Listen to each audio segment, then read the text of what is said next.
我当初一见他，便晓得他是个不安分的。那东海上来的妙卿，昨夜果然出事了。也不知道他到底犯了什么事。听说昨天夜里，我们娘娘还去为那妙卿求了情，在君上的书房里跪了半夜。娘娘还真是万中无一的娘娘，人长得美，性子也和顺，却不知君上为什么从来也瞧不上她。我分到娘娘殿中这么长时间，却还没见君上来过一回呢。唉，娘娘不容易，真是不容易啊。是啊，娘娘这样善良慈悲，将来怕是要吃青丘那位上神许多苦头。听他们说完，你可听说青丘那位上神，像是已有14万岁了？竟有14万岁了？那不是成老太婆了吗？哼，老不知羞的，定是用法术迷惑了君上。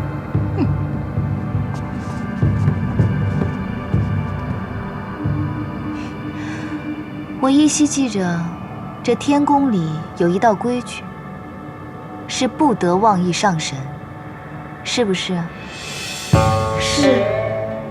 这2个宫女太不像话了，惹怒上神。动怒倒是没有，只不过偶然听到别人这样说，不大顺耳罢了。虽然我是不太计较，但这天宫这么大，总是要让人知道，这规矩立在这儿不是当摆设的。你们说是吗？上神说的是。而且这后宫呢，最忌讳热闹。我看这2个小仙娥也是性子太活泼了些，恐怕不适合这份差事。不如你们挑拣挑拣，帮他们另谋份差事吧。是。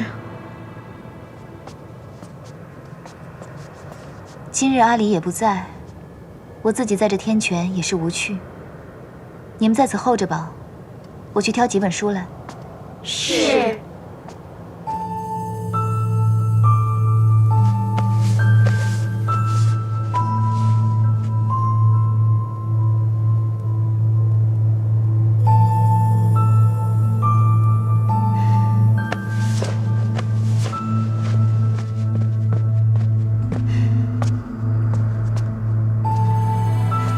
你是不是给阿离喝酒了？他从昨天下午睡到现在都没醒，到底怎么回事？我不过昨天多喂了他2壶果酒，让他醉了个酒罢了。他睡到现在都没醒，你怎么不通报我一声？为什么不找药王来给他看一下？阿离还是个小孩子，你干嘛这么紧张啊？我小的时候去偷喝折颜的酒，醉了4、5天都没醒，我爹娘也没怎么样啊。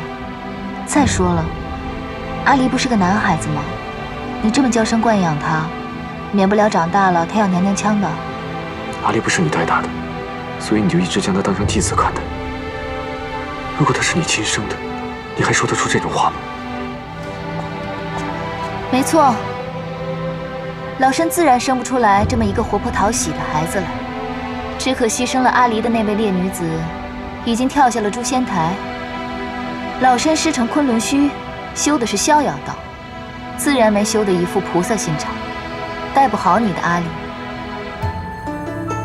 我记得夜华君的那位侧妃，心地倒是善良得很，肯定能将阿离照顾得很好，免得在我这里吃亏了去。你不用说这种话来气我，你知道我不是这个意思。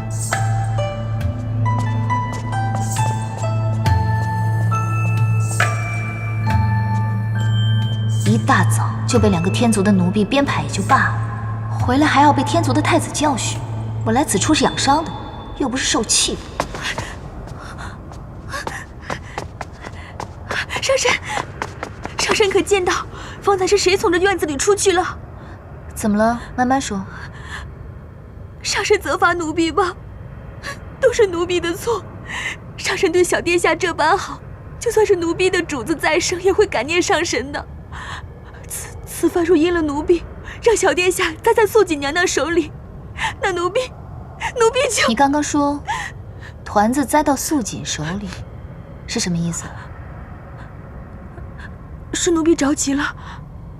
方才上神前脚刚刚走，素锦娘娘就来了，说是受了仙气指引，来一览芳华看看贵客，顺便看看小殿下。那素锦来见我？是，可君上早在300年前就说过，素锦娘娘是不得靠近一览芳华的。素锦娘娘这些年也一直遵守着规矩，可今日不知怎么的突然就来了，奴婢死活拦着才将她拦住。没想到我刚去后院打水，回来就发现小殿下不见了。你先别担心了，抱走团子的是夜华，跟那素锦没什么干系。上神说的可是真的？我骗你做什么？若真是那素锦把团子抱走了，我早就去抢回来了，还留在这安慰你吗？那便好，那便好。不过话说回来，看你如此提防素锦，这素锦可是与团子他亲娘跳下诛仙台这件事情有什么干系吗？天君明令了，任何人不得提起此事。当年知道这件事的仙娥都被派去各仙山，不在天宫了。好了，你不必说了，我也懂了。他们现在在哪儿？你便带我去看看吧。若团子无碍，我便将他抱回来。是。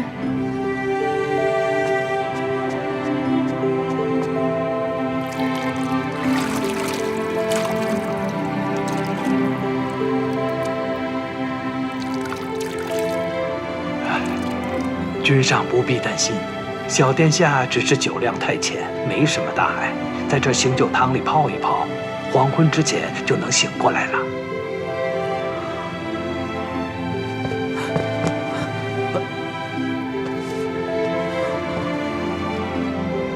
阿离怎么了？回三殿下，小殿下就是酒量太浅，多喝了2口。啊？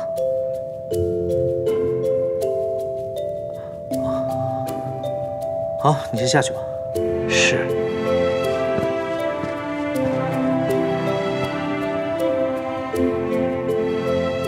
哎，方才有人跟我说，你火急火燎抱着阿离从一览芳华冲出来，我还以为小阿离出什么事儿了呢，让你如此忧心。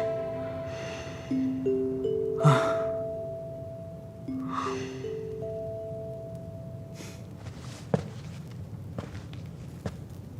我以为你把白浅带到天上来，也算好事将近，会心情愉悦呢。可看你这脸色，也没好到哪儿去啊。是因为要做新郎官焦虑了？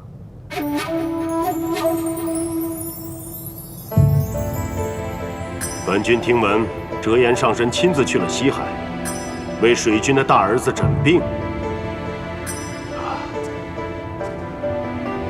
回天君，折颜上神如今正在臣的水晶宫。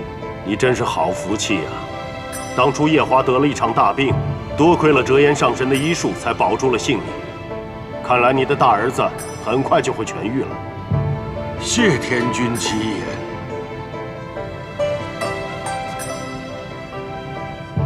哎，帝君呢？怎么还没回来？回天君。按照帝君的吩咐，他要在凡间活够60年，尝尽人间的苦楚。到今日正好是40年，还余20年。你写的运布，可否令他满意？那不敢说满意，但足够波折。帝君老人家享受的呢，那是一样也不能少。是吗？此时帝君在人间，正是微服出访、遇刺落难之时。遇刺落难，哎，这个好，这个好。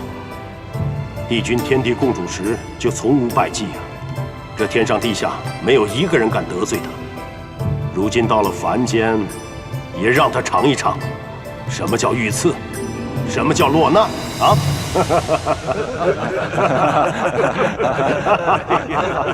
凤九殿下，你可要保重了。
你这是在喊谁？我在喊帝君。他口中所说的帝君是何人？算了，先不管他。九儿，他为何不哭出来？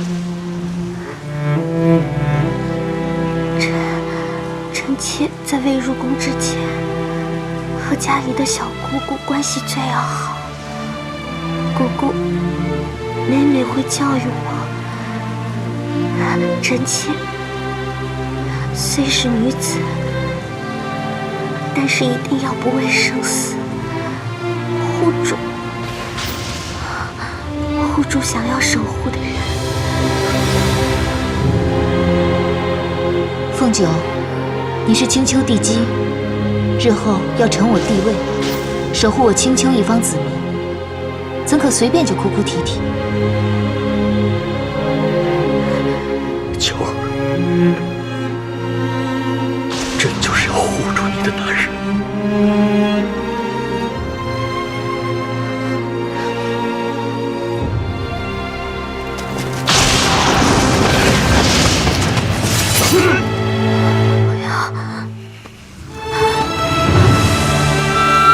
今夜不是你们几个弑君，就是朕手刃逆贼。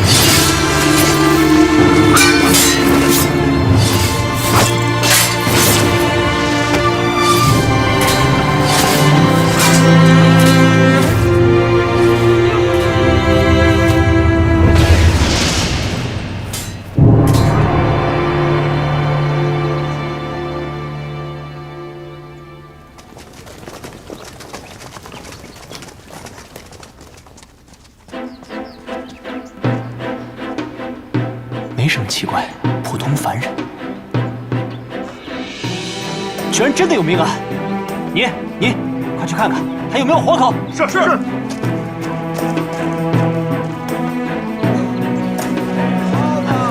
哪里有狼蛛？哪里有狼蛛？轻啊！狼蛛！姑娘，你知道这哪里有狼蛛吗？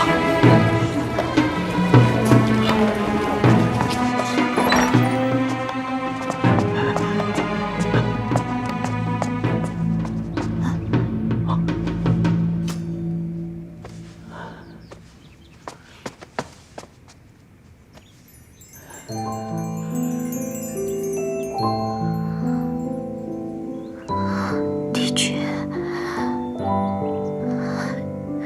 九儿，你告诉朕，你口中的帝君是谁？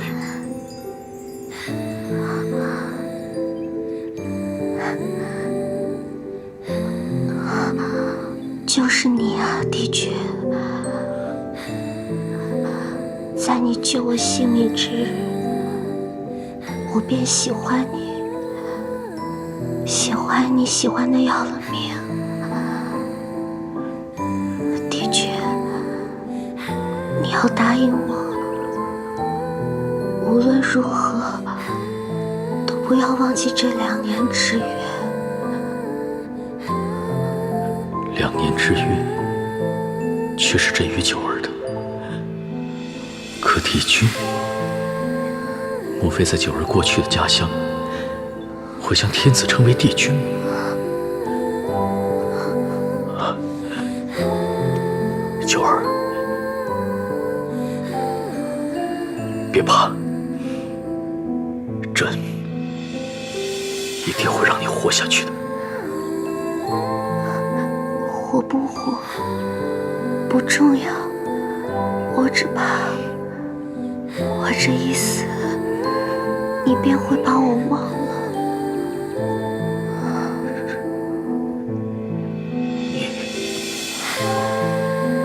你不会死，不会死。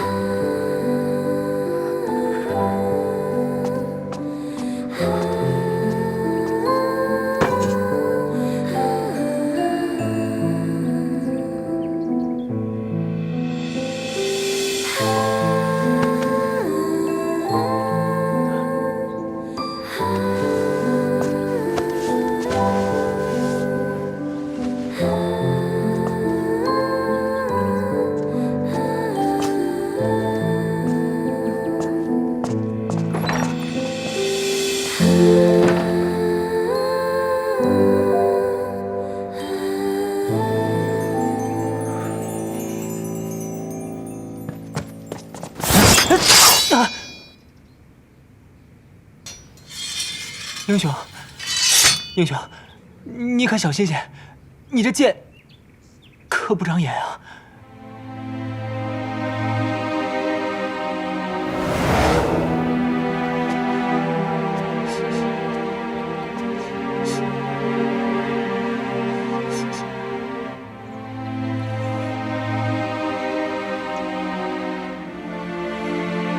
胭脂，你是从何处将他带来的？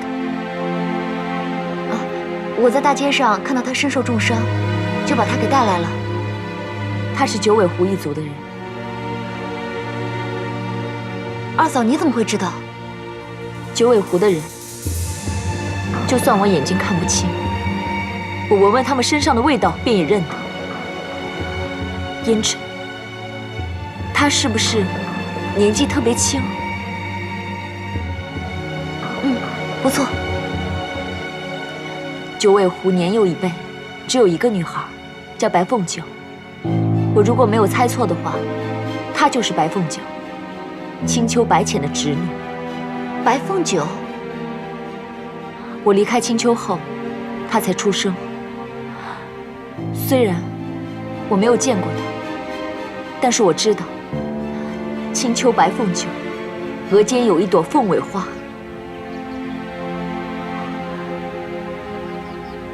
不错，是有个胎记，红色的，很像凤尾花。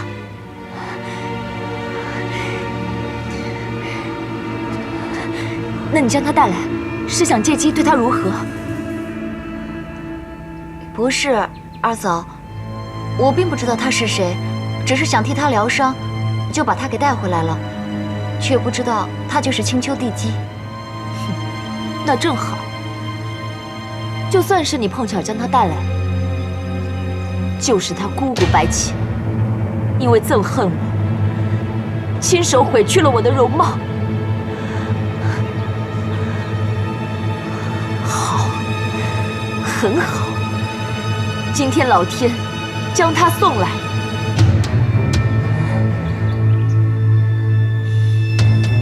儿子，咱们先委屈委屈，用这个女人的身体先醒过来。待娘日后，再给你慢慢找合适的仙体。二嫂，你说什么？你要做什么？做什么？自然是要用那个女人的身体，让我的婴儿醒过来。不可如此啊！胭脂，难道你不想看到自己的亲侄子醒过来吗？也只能用上仙的仙体，才能唤醒我的儿子啊！胭脂，这是老天送给我们的机会啊！这种上古邪术，我不会让你用的。二嫂，你就放过他，将他下葬了吧。他早在生下来的那天就已经死了。不，他没有死，他只是睡着了，一直不肯醒过来。哪怕是他亲爹不要他，我也要让他活过来。婴儿是我辛辛苦苦拼下性命生下来的，我一定要让他活过来。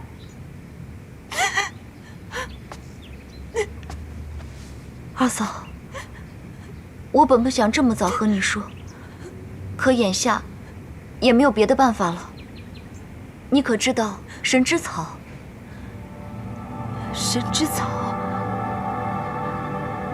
在天族，神之草是净化仙子的灵草，也是天族修炼的圣品。天族的人们会拿它来渡修为去救人。我想，它是半个仙族。只要我们有了这个天族的圣品，也许他就有机会会醒过来。神之草，我怎么从没听人提起过，也没人跟我说过。我也是偶然听父君提起过。只要我们有了这个神之草，我就可以把我的修为渡给他。这样的话，就有机会让他活过来。既然是天族圣品，就一定会保护得很严密。你真的会带我去吗？二嫂，你信我，我一定会带你去的。就算是为了二哥的孩子，我也愿意去试一试。所以，你要让我先救活白凤九。就算白浅对你做过什么，可白凤九没有伤害过你啊。等我救活了他，我们就动身去东海瀛洲。也不知道他说的是真是假。如今我不是异后，根本弄不到上仙的仙体，眼下的机会太难得。二嫂，我就在门外，你若敢打什么坏主意，小心我现在就要了你的命。二嫂，你怎么了？没什么，我觉得你说的很对，我想通了。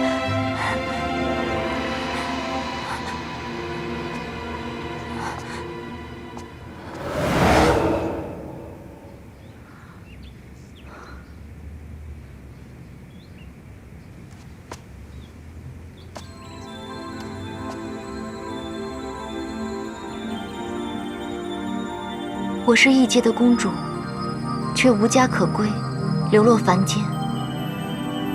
你是青丘的公主，却又是为了什么来到这儿呢？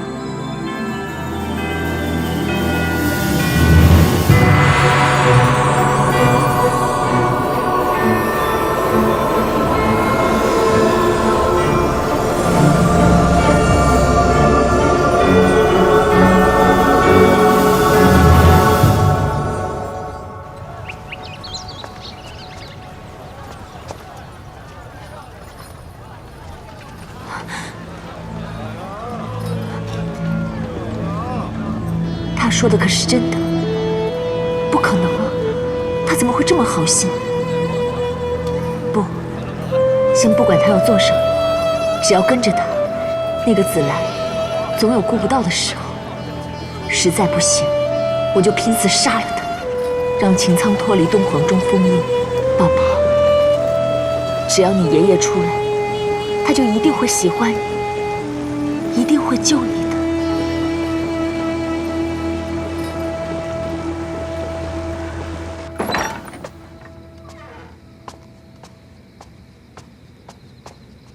小哑巴，告诉他我是好人啊！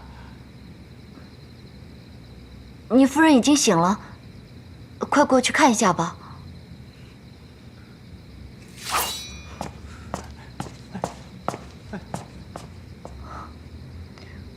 哦，我的娘，吓死老子了！啊！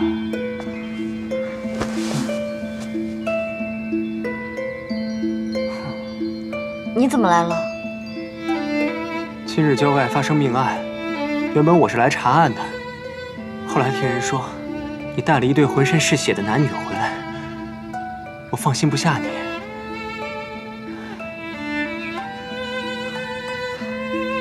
我们认识有多久了？有5年了吧？这么快啊！我到这儿已经有5年了，又该搬走了。搬走？搬去哪里？哪里都行啊，东南西北，随便找个方向走下去。那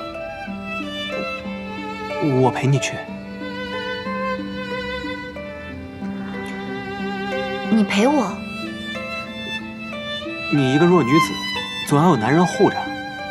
反正我无父无母，你想去哪儿，我便陪你去哪儿，护着你。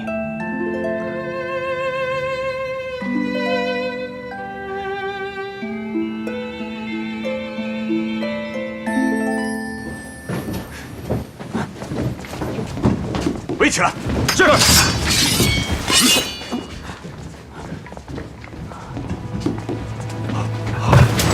皇上，臣救驾来迟。天佑皇上，臣等救驾来迟，还望以死谢罪。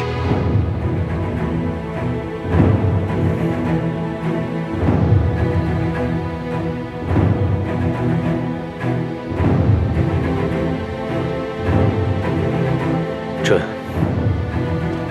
不是一个仁慈的皇帝。曹靖谋反，我只要株连9族，凡是20年内与曹氏一族有过接触的大小官员、商贾平民，都要一一审讯，彻查到底。皇上，太子也要审吗？审。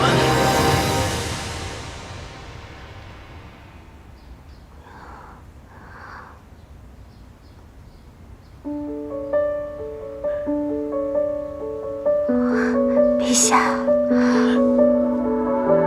要是累，就再多睡会儿。我睡了好一会儿了，睡得我头都疼了。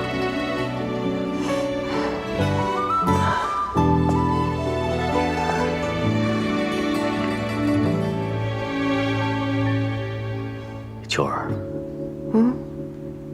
这一切，陛下不必多说。陛下只要记得，九儿受这一切都是心甘情愿的，不需要任何赏赐。我只求陛下能够记住九儿，生生世世地记在心里。朕生生世世都不会负你。与你梦般的邂逅，让我忘了所有那一刻。你是否也心动？可是再找那串铜铃，陛下见过，被我收起来了。那就好，那就好。陛下可否为我拿来一下？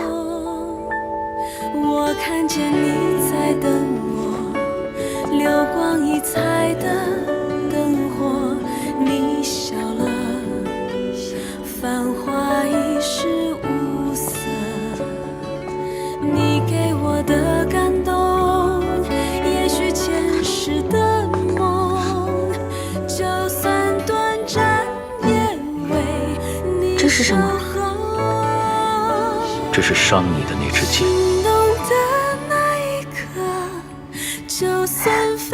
陛下还收起来了。不光要收起来，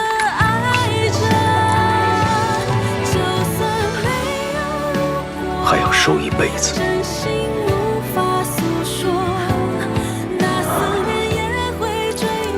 这个铜铃，自你与我在一起的时候，你就时时带着它，很重要。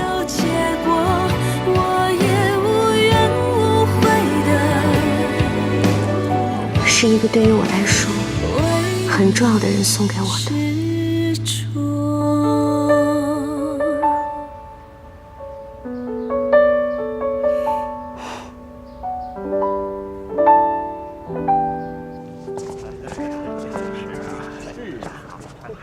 司命，过来。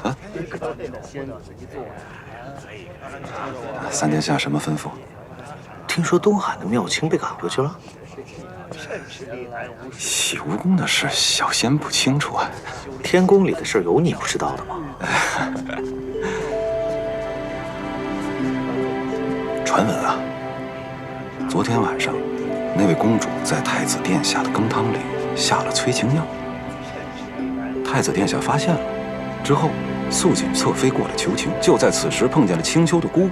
姑姑一句话，殿下二话不说把人给轰出了洗蜈蚣。传闻啊。哎呀，那真是有女人的地方就是非多呀。是，还好当年的墨渊上神不收女弟子，要真收了，这不知道昆仑虚得闹成什么样子。对，这是运波啊，给我看看帝君是怎么遇刺的。好。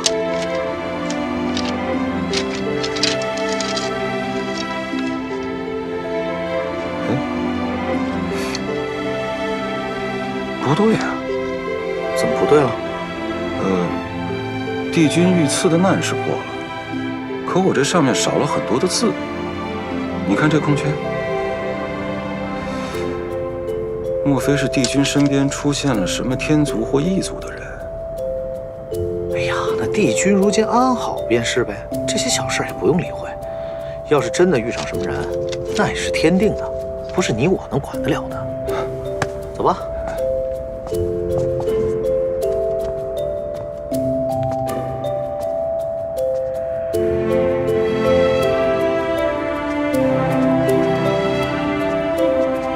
上神，团子如何了？回上神，小殿下如今已醒了。醒来了，为何不跟你一道回来？君上说，小殿下方才泡了药汤，今夜就留在紫宸殿了。那今天就不送过来了？罢了，我还是去看看吧。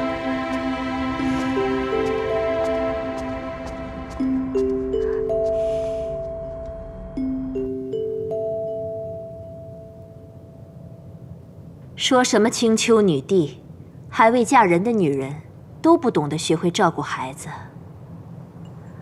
阿离才这么小的年纪，就为了这么多的酒，睡了一日一夜，都不觉得内疚。若是以后嫁入洗梧宫，怕阿离是没有这样的好日子过了。青丘的人大多善吃酒，他并非有意而为。是啊，我娘亲她就是觉得我爱喝，就宠着我，让我多喝了几口罢了。还娘亲呢？谁教的？白浅上神？她就是娘亲，是父亲画上的那个娘亲。画上的？回娘娘，臣妾前2日见到姑姑时也吓了一跳，确实很像。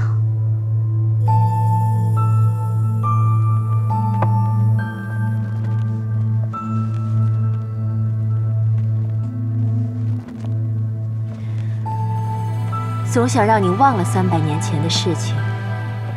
如今，你心里有了这个上神，本宫反倒忐忑不安了。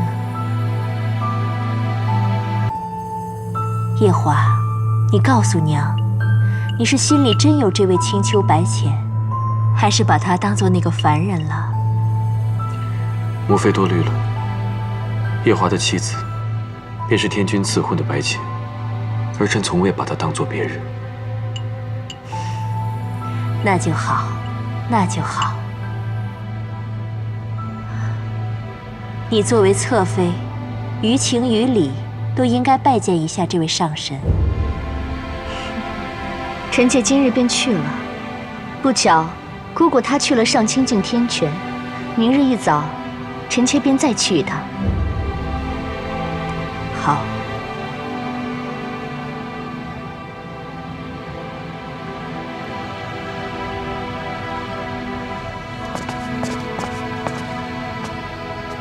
上神，平日2位不是贴身伺候吗？今日怎能守在殿外了？君上在殿内和乐须娘娘在一起。乐须娘娘，夜华的母妃。正是。上神找君上有什么要事吗？也没什么要紧事，就是想来看看阿离。那要不要属下去通报一声？不必了，我迟些再来吧。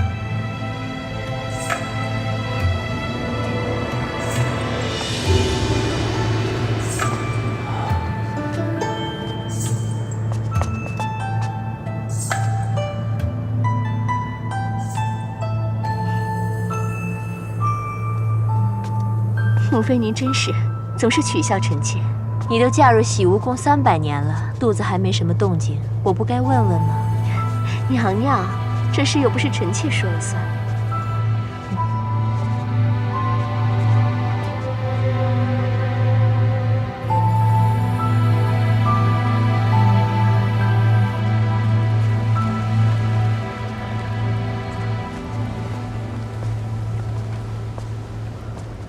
白真上神，不必多礼。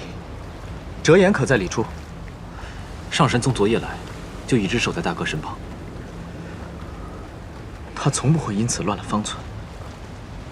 我总觉得你大哥的病哪里不对，却又说不出来是什么问题。白真上神说的不错，不论从我大哥病的起因，还是到折颜上神的表现，都很是蹊跷。不说了，先带我进去。上神请。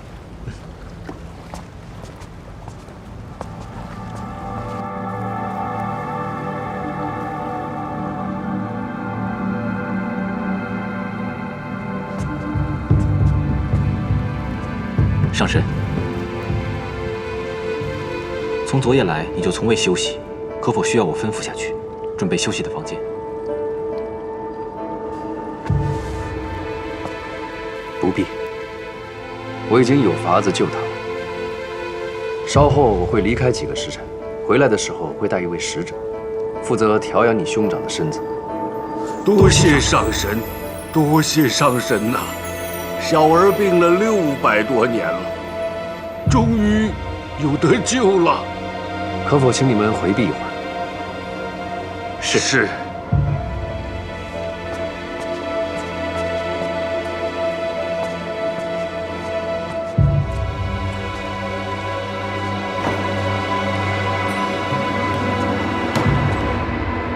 前日你离开，我想起你的神情和语态，总觉得有什么地方不妥。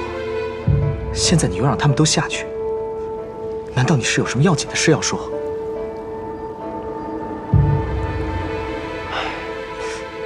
你倒是说呀！真真，你或许猜到了，父神的嫡子，这四海八荒唯一的战神墨渊，如今竟然弱得要靠旁人的一缕仙气来护养。墨渊？你说他是墨渊？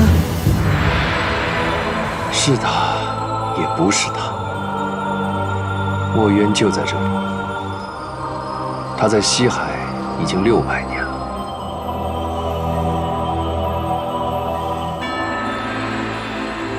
你可知道，昆仑虚荒废7万年，你的16个弟子散落四海找寻你的下落。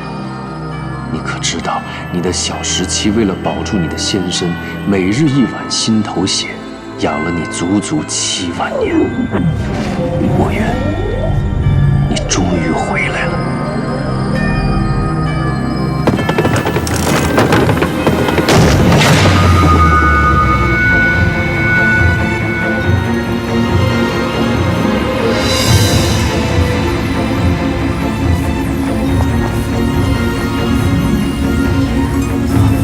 师傅，是你吗，师傅？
师父，好久没有梦到弱水河一战了，我这是怎么了？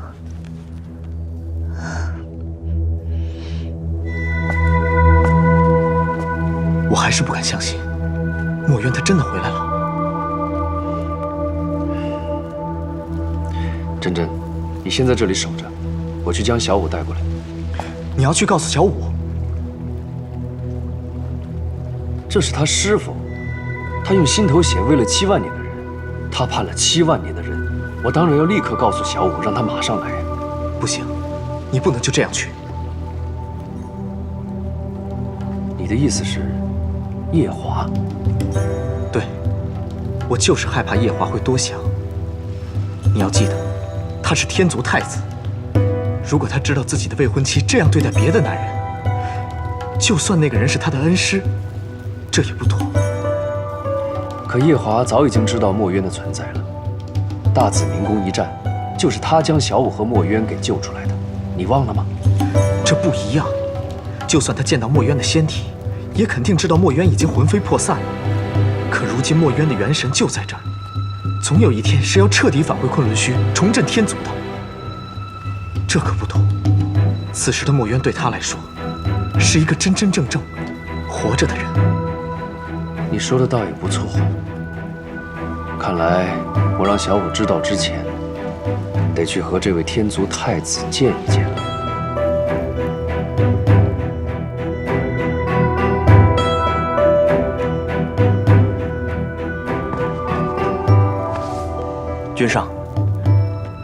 君上为何今天脸色如此难看？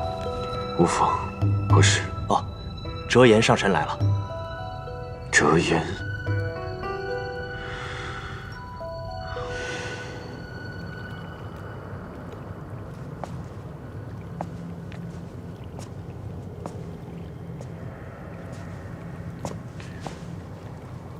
折颜上神。太子殿下，不知上神前来所为何事？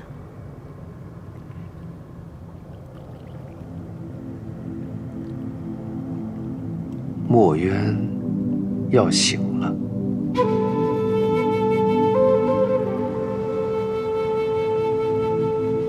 是吗？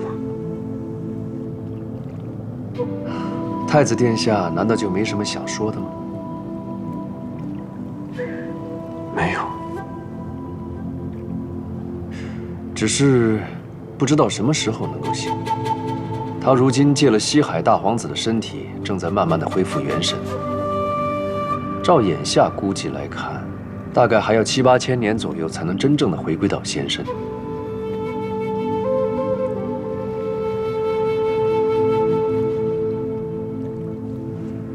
昨夜我去看墨渊的元神时，忽然想起小舞他拜师的那一年，他初次上昆仑虚，就是我带他去的。那时他听说墨渊是个战神，开心许久，还以为墨渊一定是那种有着3头6臂、气吞山河的上神。没想到拜完师后，他竟然还难以相信墨渊竟然长得如此模样。喂，你真没讹我啊？他真的是四海八荒唯一的战神墨渊啊！怎么，你都已经收了人家玉清昆仑扇了，也拜了师傅，难道后悔了？可他长得真的不像战神。我何处不像战神了？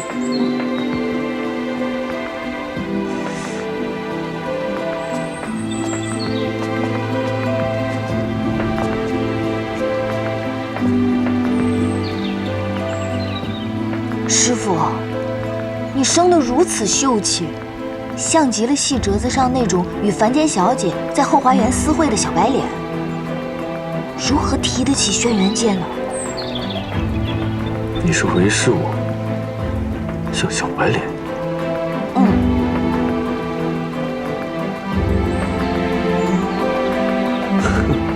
墨渊呐，墨渊，我这次真的送了你一个好徒弟，日后你可有的受了。哼！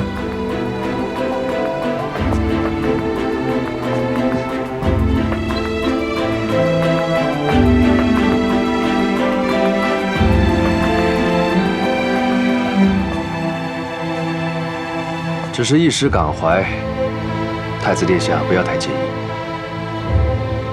无妨。夜华，你可曾怀疑过自己就是墨渊吗？没有。但我真的认错过，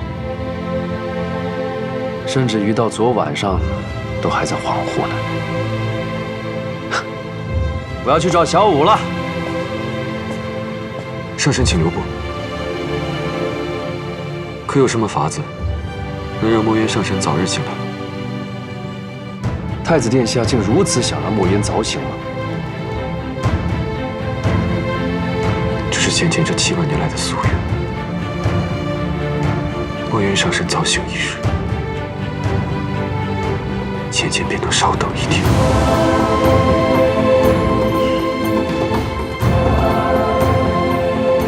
好，那我就坦白告诉你，如果想让墨渊早醒的话，首先我需要结魄灯。结魄灯。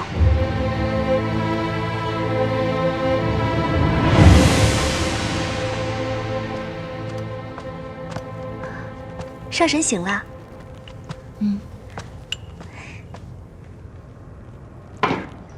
你先洗把脸，我这就去为你准备早膳。不必了，我想去趟紫宸殿，陪团子一起用早膳，他应该会欢喜的吧？是呀，小殿下可喜欢上神了，一定会高兴的。我这就带上神去。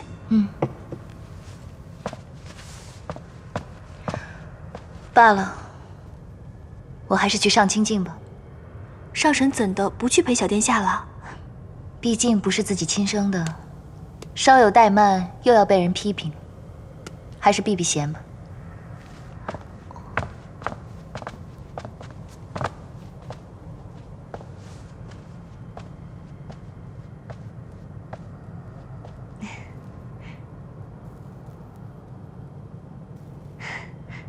妹妹昨日一直在紫宸殿里陪乐须娘娘照顾小殿下，今晨终是脱身，便急匆匆地赶过来，特意想过来拜一拜姐姐。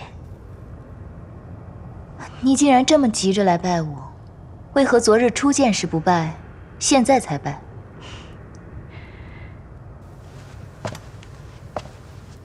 这天宫与别处有些个不同，若是一场慎重的参拜，必得收拾出合宜的礼度，方能显示出参拜者的虔诚。这按照天宫的规矩，姐姐方值天宫，妹妹便该来参拜的。只是这件大事，君上从来没同妹妹提起过，是以昨日初见，竟没能认出姐姐来，殿前失仪，倒让姐姐笑话了。此番妹妹来的这样迟，先给姐姐赔不是了。却是我初来乍到，不懂你们这天宫的规矩。听你这样说起来，倒还挺有趣的。那你便依着这规矩来拜我吧。方才妹妹已经拜过了呀。拜过了？你这拜也太平易近人了。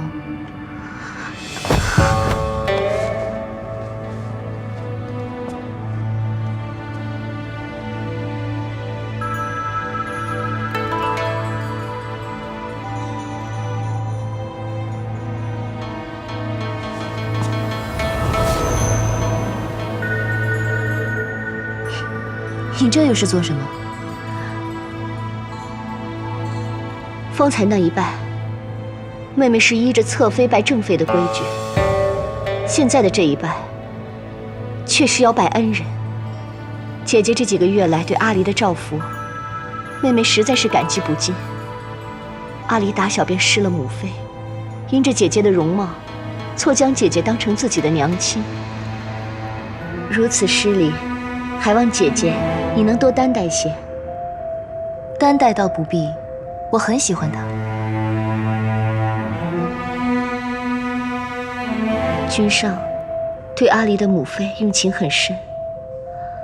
当年阿离的母妃跳诛仙台，君上便跟着一同跳了下去。被折颜上神救回时，在紫宸殿一躺就是60多年。姐姐你看，这一揽芳华丽满院的桃花，就是君上为了纪念阿离的母妃所种下的。君上这200多年来，没有一时是愉悦的。姐姐，你既然同阿离的母妃长得像，妹妹觉得这实在是个缘分。方才的这一拜，也是盼着姐姐你能够早日同君上成婚，以慰藉君上那颗已经死了一半的心。这侧妃倒真是机灵得很，这是要说我青丘白浅，能得夜华如此倾心相待，只是因为和阿离娘亲长得很像。亏得我在凡界游荡时瞧了许多这样桥段的戏本子，方能入木3分地领会他这个话背后的意义。你既和我推心置腹地说了这么许多，我也应当同你讲几句心里话。姐姐请说。素锦，你心里所求的东西，并不是人人都想要的。做神仙，还是不要太聪明的好。姐姐说的话，妹妹听不太懂。听不懂是吧？听不懂的话，回去闭门思过几日，自然便懂了。是。先别急着起来，我还有几句话要提点你。我这个人呢，一向受四海八荒众仙朝拜，依的是我们青丘的礼。你若说要来正经的拜我一拜，需提前3日沐浴更衣，吃斋焚香，3日后方可向我行3跪9叩之礼。这礼是麻烦了些，但若是你那夫君夜华来拜我，我也是受得起的。只是我一向不喜欢小仙们这样来拜我觉得太过繁琐，一手心意到了便可。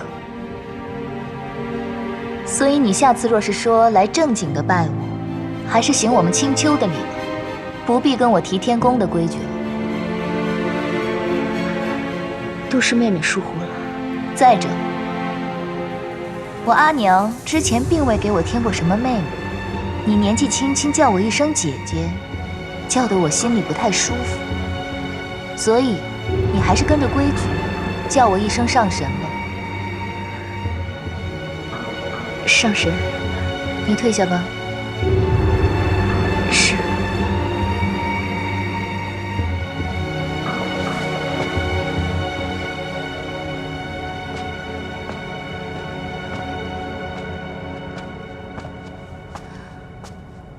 想不到夜华竟是这样的情种。当初他应该是爱团子娘爱得深切，若我推断的没错，团子娘应该是被这素锦逼得跳了诛仙台吧。以夜华的性子，怎么没将这素锦给劈了？上神料得不错，是劈过一回。你说什么？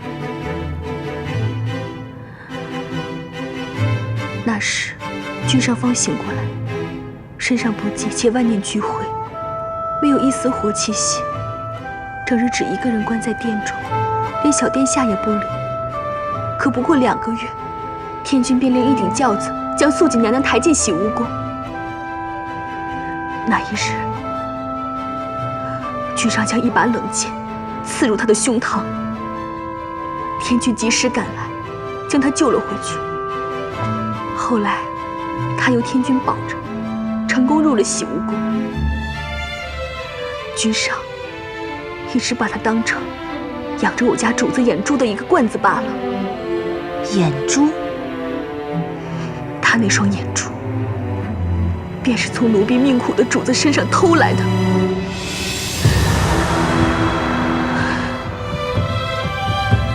乐胥娘娘说，君上以为将自己的心思瞒住，让9重天的人以为他不在意我家主子，便能保住我家主子的命。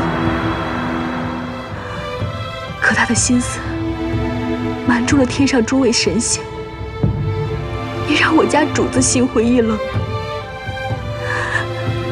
以为君上当真嫌弃了他，却没瞒过天君，终究还是要了主子的一条命。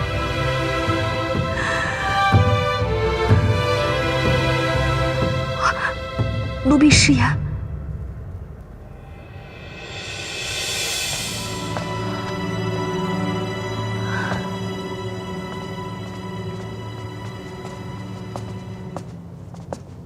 折颜，刚刚那个侧妃是不是看到了你，所以才行如此大礼？很多年没见你使小性子了，啊！今日我来听这墙角，却听得很有收获。你四哥常常埋怨我当初不应该送你去昆仑虚，送错了。说你不过就是学个艺，怎么学得整个人不太灵光了？完全没有当初他带你时的天真活泼了。我已经14万岁了，要什么天真活泼？不过呢，夜华这侧妃确实不大合我意。我一向偏爱小仙机警灵敏，但机警灵敏过了头，在我面前自作聪明，我就不大喜欢了。你此番前来，不会只是为了听我的墙角吧？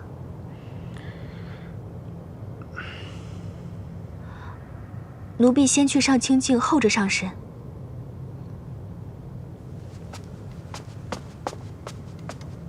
直言，300年前你就是这副神情，告诉我，师父兴许要回来了。当初我就空欢喜一场，如今，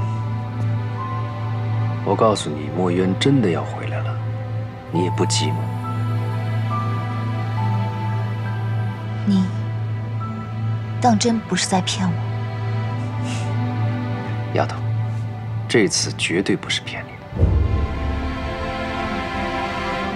前些日子，我跟珍珍去了趟西海，办了一趟事情，在那里遇到了西海大皇子。那时候我就发现这西海大皇子身上的仙气很不一般，于是我就施了仙法，查探了一番。结果查探下来，竟被我发现他是2个人，醒着的那个是他自己，睡着的另一个如何？另一个便是你师父墨渊。你怎么知道的？你年少时也曾跟我学过这门法术。西海大皇子身上沉睡的另一个人，我随着他的源头追随过去，查出他是由一片一片破碎的灵力结合而成。试问这四海八荒，还有谁能够凭着虚无缥缈的灵力，将一个破碎不堪的人一片一片的重新结合起来？那也就是墨渊才有这个本事。再则，他是父神的嫡子，我是父神养大的，从小我们2个便在一起，他的仙气，我自然是熟悉得很。从前你曾经跟我提过，说墨渊灰飞烟灭之前，曾嘱咐你们10几个师兄弟等他。我一直以为那是他留给你们的一个念想，直到昨夜我见到他，才真正叫我佩服。墨渊这辈子从没让人失望过，这才是峥嵘男儿的本色。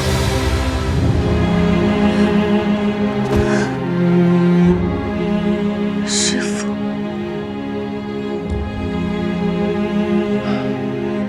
他花了7万年才到今日这个模样，如今还有一点散，需要借旁人的仙力继续调养。想必也是因为如此，墨渊才沉睡在西海大皇子的身体里，借以调养。只是不知那西海大皇子可担得起师父？这西海大皇子的身体只不过普通尔尔，他一身的仙力，除了要供自己修养，还要来分散调养墨渊。日子久了，渐渐就把身体拖弱了。墨渊如果真的要醒来的话，恐怕还要7、8千年。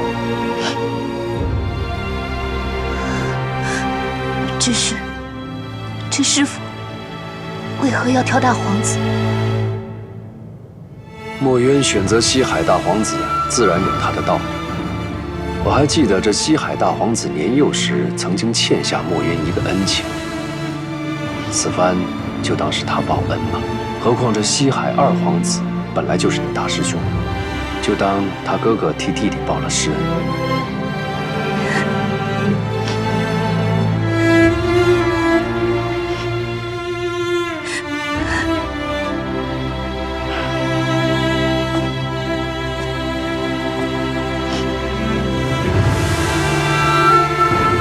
丫头，你怎么哭了？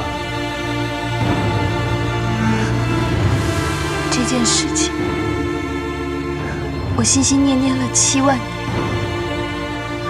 我真的怕又是空欢喜一场。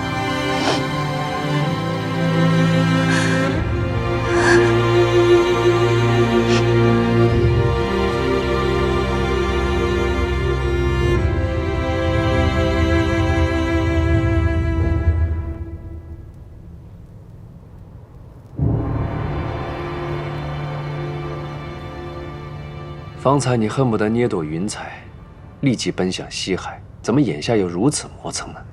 方才听完你说的这番话，我实在没办法好好的待在这9重天了。就算师父还没有醒过来，我也想去看一看他。只怕你突然离开，没法对你未来的夫婿交代。来这上清净疗伤，我终归欠他人情。若是不告而别，显得我没度量；若是去告别一番，罢了。夜华君，多谢这几日的招待。芊芊，你真的要离开我了吗？上神留下这一封信就走了。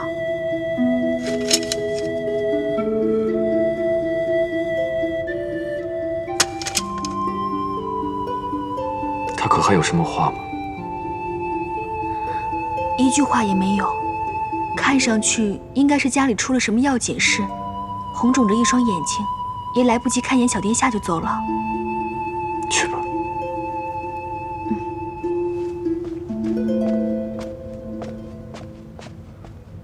他不是刚来吗？怎么忽然又走了？有件事，他回青丘去处理。哦，那你心情无碍吧？我在这里候了一盏茶的时间，等你帮我解决一件棘手的事。究竟什么事能让三叔说出棘手2字？就你那表妹，知月公主现在正在父君的大殿里折腾，哭着喊着要下凡去与帝君一道受戒。能管住她的，只有天族太子夜华君你了。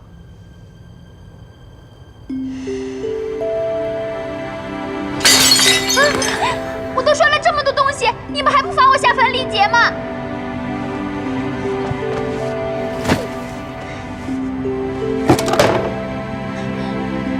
听说这个东西很值钱，我就摔它，这样总该可以罚我了吧？公主，公主，这个不能摔啊！若是摔坏了，就酿成大祸了。让他摔。太子殿下，三殿下。表哥，你就这么想见东华帝君？我都1个多月没有见到帝君了，我想见他，我也想陪他去历劫。凭什么那个青丘白凤九就可以陪着他，我就不可以？我明明也是公主啊，我还是你太子夜华的表妹。你是不是不惜一切都要去见他？对，不惜一切。那你就摔吧，摔完我罚你下凡历劫20年。真的吗？真的。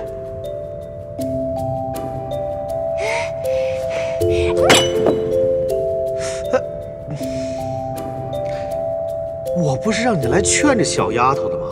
你怎么就让她摔了呢？明明知道是求之不得，却还不惜一切要去试的人，这天下能有几个？我为何不成全他？今天这一个个都怎么了？怪里怪气的。三叔，我真的要下凡历劫了！哎呀，我的小姑奶奶，你快别耽搁了，赶紧去找你那位求之不得的东华帝君吧。好嘞。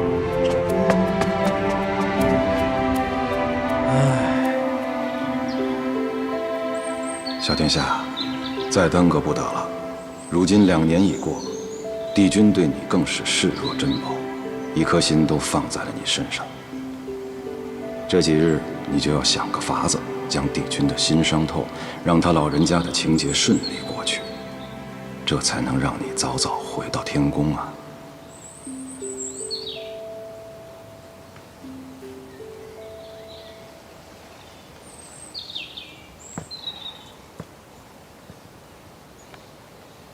淑妃娘娘，太子殿下，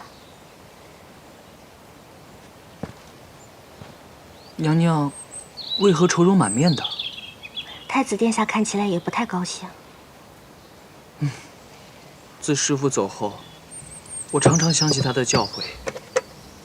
方才拿出这柄扇子，越发睹物思人了。师父啊，你是说那个道姑啊？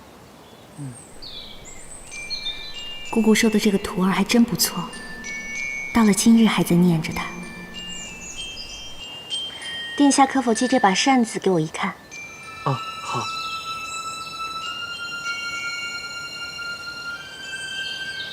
殿下可知道这把扇子的名字？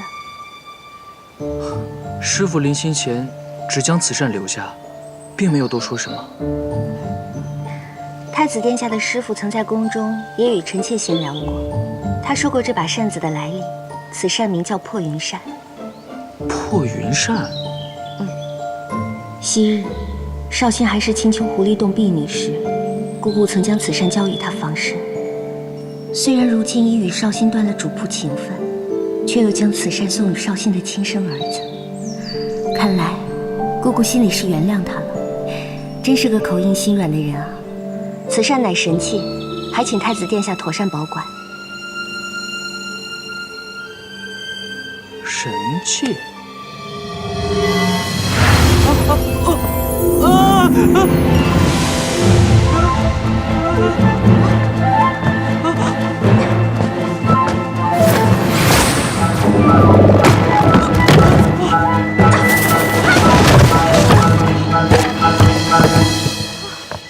你们在做什么？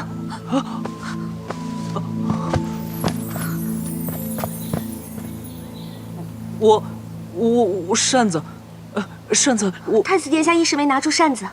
没拿住扇子？一个扇子有多大，竟会拿不住吗？你怎么会扑到他身上？这扇子是把神仙扇子，我拿着它扇了一下，它突然变大了好几倍，吓了我一跳，我就把它扔出去了。啊，对，太子殿下一时着急，然后我就拉了他一把，我们不小心被这凳子给绊倒了。住口！把他们俩给我看住，本宫要去见皇上。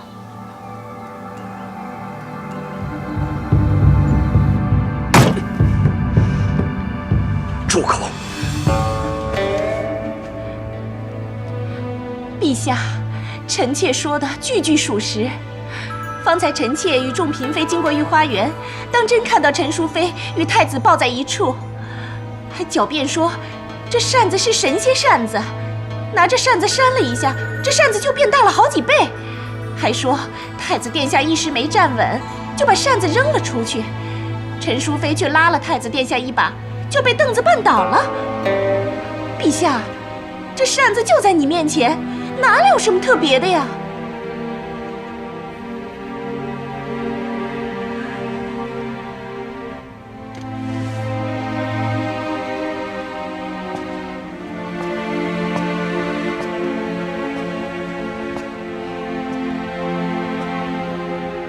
朕最后一次告诉你，这些话，倘若再从后宫任何一个人的口中说出，都是死罪。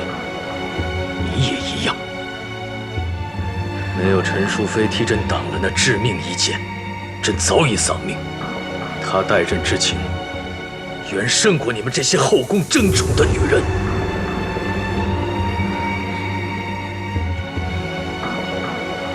淑妃现在关在何处？在天牢。胡闹！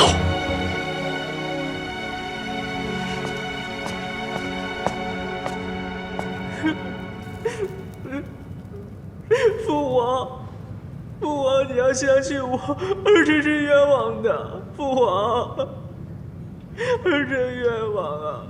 冤枉啊！父王，父王。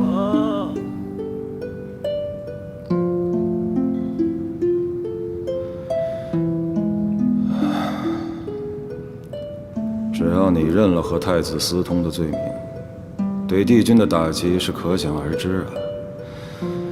一个是信任多年唯一的儿子，一个是朝夕相处心爱的妃子，绝妙，比戏文里的还绝妙。照你这么安排，我姑姑算是白来一趟，依旧是后宫妃子和元贞私通，害得他们父子离析。再怎么折腾，也折腾不过原定的命数。先莫管着元贞了，全了帝君要立情节的心思才是最重要的。参见陛下。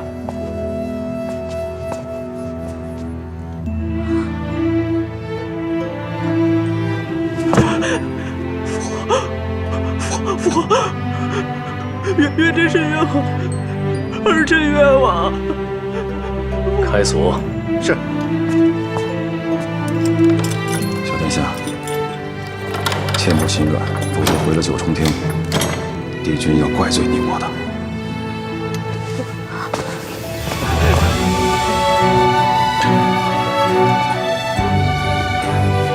九儿，朕带你回去。臣妾，臣妾。说你和元贞有私情，快说。我